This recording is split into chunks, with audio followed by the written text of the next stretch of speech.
And I recall hating September. As a young lad, the oversized school bag, the 100 pounds of books, and all the other trappings that went with going back to school. And Principal Matthew Farlew is here to convince me that I was wrong. Well, Doug, the good news is, sad news perhaps for you, is that the summer party's over. In a few days, the school bell will be rung, and we guys got to be ready for school. I am sure that the probably close to 50,000 students, primary and secondary across Barbados, are recognizing that that's going to happen. And I thought that this morning we would just give them some general tips as to how to get ready. About 3 years ago, all secondary schools introduced a common dress code. We remember that well. Yes, because we remember that some things were getting out of sync, and we agreed across the schools that we wanted to pull things back, and we introduced a common dress code. So we want to start from the head right now. Now, I went to the barber yesterday, Katrina, to make sure that my head as principal, you know, looking a certain way. It's not bald, huh? It's not quite bald. But that's what you call a close shave. A close shave. Close shave. Now, I know during the summer, a lot of the guys had more hot hairstyles. They had color in the hair, and so that's okay for the summer. Or they said the summer party is over, and a lot of them are going to the barber now. And I want to remind the barbers, no designs, no letters in the hair, simple haircuts. No, if there's going to be a part, it has to be a straight part, no zigzags, and simple haircuts. We don't want the students, the boys' head to be bald. That becomes a distraction. Okay?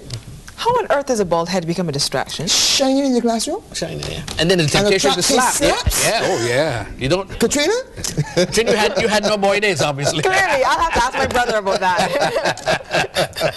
Right. Now, on the girl side, now, we normally would say, no outlandish hairstyles. Because you're going to school, you know. School is not a fact. You're going to school. So you want to look like a school child. Not like a baby if you're 16, but you know, your parents must be modest, the hairstyles must be modest. And you said, Doug, no wigs, no weaves. We allow braids, but they shouldn't be done by your butt.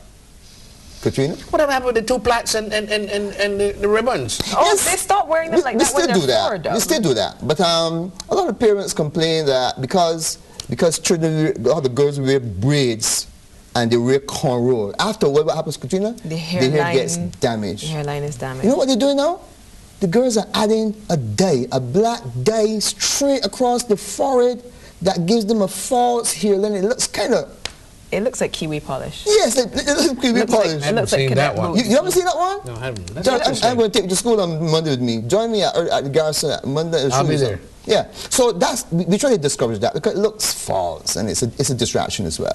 Okay, so no wigs, no weaves. You can wear braids, but they must not be too long. What about hair color? Nah, it's a no-no for school. So even though I'm crisp in my jacket, you would send me home for this bright orange that I have going on here? We will give you a warning, give you some time to fix it, and if that's not fixed, then you'll get some suspension, Katrina. So how do you determine what's the original color? Not even some highlights? Okay, I quite like my highlights. No, not for school, not for school. Okay. Not for school. I'm giving you the arguments that a teenager going into 5th form will give you after a summer of all of these wonderful things that stylists... Exactly. These stylists recommend. They see them in Cosmopolitan magazine. This is the kind of argument that you're going to get. Not for school, not for school. If you're going on weekends, you're going to a fete, no problem, do that. But once school resumes on Monday, it's out. He's a hard taskmaster, Doug. It's out. He's a hard taskmaster. Yeah, so we coming down. But fair, yeah. Earrings. Of course, boys are not supposed to wear earrings to school. Yeah? But girls are. Yes, but one pair. A lot of girls know wearing multiple pairs of earrings. But how do you address the argument of the parent who says, well, if girls can do it, why can't boys do it? We have not yet reached that stage in the schools where allow boys to wear earrings to school. We don't allow it. Sorry, Doug. Okay. Wow. Don't allow it. You don't allow it. Now, the girls are wearing 4 or 5 pairs. We say, one pair in the lower lobe, one pair. And watch it. We've had instances where girls are now wearing tongue rings and cheek rings to school. And then other rings that are not visible as well, but we don't worry with those ones. But tongue rings? Nah, out of the question. Okay, makeup and so on, fingernail polish is not really allowed, of course. But you know, if a 4th form or 5th former had some natural, we wouldn't quibble about that. Okay, now. So there's a human side to this. Yes, of course. We try to be reasonable. School is school. School is not a beauty show. You know, you're not coming to school, as my former chief used to say, to look sexy. You're at school. You've got lots of time to do that after, Doug. Weekends, then when you become a young adult. But school, and it's cool. But you don't have to go the whole gamut in order to enjoy school. And then let's come to the clothes now. The clothing, yeah. Epaulets, of course. There's some schools that have epaulets. Those should be worn. Once you leave home in the mornings, you should be dressed in the full uniform. Some guys tend to put the epaulets in your pocket and come to school, pull out the shirt and so on. We encourage you to dress fully from the time you leave home. Epaulets, your tie should be worn properly, and so on. A few years ago, we had a number of boys who used to wear the pants way under the butt. You call it surfing. Now we pull the pants back up. And we remind your parents again that the pants should be worn at the waist, not below the butt, and certainly schools will not tolerate any exposure of undergarments. Out of the question, absolutely out, Doug. Yeah? How do you stay abreast of these changes? You have to have an alert eye. You have to know what your standards are, and when you see a guy stepping up, you say, okay, my boy, pull the pants up. Pants out the way, and so on. If you don't do it, we call the parents in. Yeah? We try to reason that.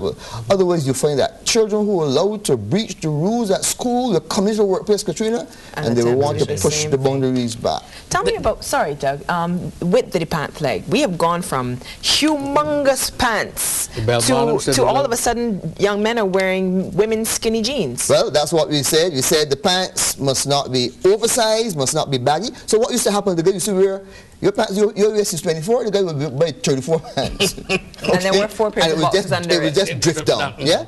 So we said the pants must not be oversized, it must not be baggy, it must not be tight around the ankle, and it must not be a tight fitting jeans. So we tried to, the pants must have a seam that we can see, okay? And of course the girls, the hem length for the girls' skirt. Nothing above the knees? 2 inches below the knees, Doug. Oh my goodness. That's what it has to be. But a fifth former who's finally figuring out where hips are, or school is no place for short legs, Dogs. Yes, but surely at the knee is enough. At the knee, no. Watch it. The reason why we said 2 inches below the knee, we didn't pull the numbers over half. This is how it works. In September, remember your children are growing. So if you start above the knee in September, the child grows and the uniform shrinks. Oh, by January, March, you're going to be way above the knees, Katrina. But yes, but at the knee then. At 2 inches below feels a bit like a habit. I feel like Fräulein Maria. This is what we find. We find that when you start 2 inches below the knee, it gives you enough room to maneuver between September and June. And by April, May, it's at the knee and still comfortable. What about the parent that says, you can't tell me what growth rate my child is going to grow at? That is why we start doing below the knee. So as you grow, you're not compromised. So then by the third term, there's no real challenge at the knee. You understand. Precisely. Okay. I have one for you that just drives me crazy. Yes. The powder in the chest. Oh my goodness. What's that all about? You know what it means? No. Is that a sign? Is it is believed to mean it's a practice that is done among the oldest profession in the world, prostitutes. Oh, okay. And it basically means that I'm open for business. So now we say to my kids, I said, are you open for business? And they say, okay, so we move it, and it goes in a hurry. Okay. So they know. They know. I even see it in the workplace. Yes, you do? Yes, absolutely. There's some establishments you see these young ladies with all, I call it flower, but I mean it's yes, that's why it's a practice that has an unfortunate negative association. So we don't want students to be seen in that light because we don't have prostitutes in schools. There's also an evolving trend among young ladies with low-waisted skirts. Not allowed. A vigilant principal, a vigilant head department, your head would say, and if you see with it twice, you're given a warning, and if it's not fixed, it's out. But something we forgot tattoos. Tattoos. Oh, yeah. Visible tattoos not allowed in schools. And look, scarves. You remember scarves? There was a time 4 years ago where every child who came to school had a red scarf or a blue scarf just flaunting out. We discovered that those were linked to gangs and drug-related activity, and we cut them out. So scarves, remember the 5th of September, Monday, scarves are out. Scarves are banned. What about ties? We used to get jacked up for the size of our knot, the length of our ties, what we wore on the tie. Some ties were tantamount to missiles with the number of things hanging off the bottom. The width of ties. Well, we normally say that at least they should cover 3 buttons. 3 buttons. 3 buttons down. Okay. Yeah. And because of the tropics and it's hot, we don't normally say the tie should be like I have mine. We allow a little latitude, a little looseness. Eh? Okay. But you must be neat and tidy because we are preparing you for a world which is going to require that as you move into CBC or any other workplace, that there's a dress code, and we start in schools. I have a question in our final 30 seconds about special considerations. Young boys who generally who have sprouted so much that they just look ridiculous in shorts. Any possibility of long khaki pants for third formers who are just growing completely out of their skin? I know one of our secondary schools has actually allowed third formers to wear long pants. Okay. And that is understandable. So there's some flexibility. There's some flexibility. But if you know there's a guy, we would say to them, because sometimes it gives problems in terms of getting the pants for in the first place. Yes. We try to be as reasonable as possible and, you know, try to put a human face on the pants and the uniform that they wear. And what about the influence of religious beliefs in dress? No. They'll have to check their Facebook page for that. Yes. Actually, when they come, the laws of Barbados allow, there's what we call a conscience clause that allows religion and those kinds of issues to have their sway, and we do not force persons who for religious reasons have to wear certain kinds of garments to follow the dress code. Matthew Farley, Monday morning, bright and early at the Garrison Secondary. We'll be there with you to make sure that you continue to well, actually, I'm wearing my Garrison alumni tie. Actually, this morning, the first years are going to be in. I am going to meet them now. They're going to meet some old scholars who are going to be their mentors, the form teachers, and the principal. We'll be there to get the bell ringing. And we're gone. Morning, Barbados. See you tomorrow. Have a good one. Thanks, Matthew. Thanks for being good at school. Huh? Thanks.